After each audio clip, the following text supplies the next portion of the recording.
Hi guys, in this video I will show you how to remove section break in Google Docs. What you need to do. But before that, if you find this video is helpful, please subscribe to my channel and give a like.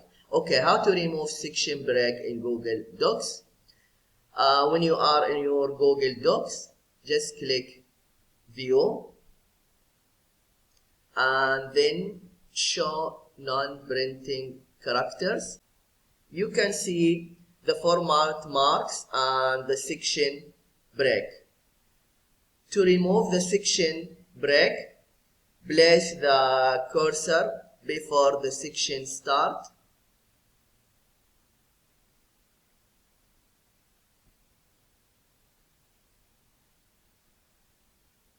And then press delete in your keyword.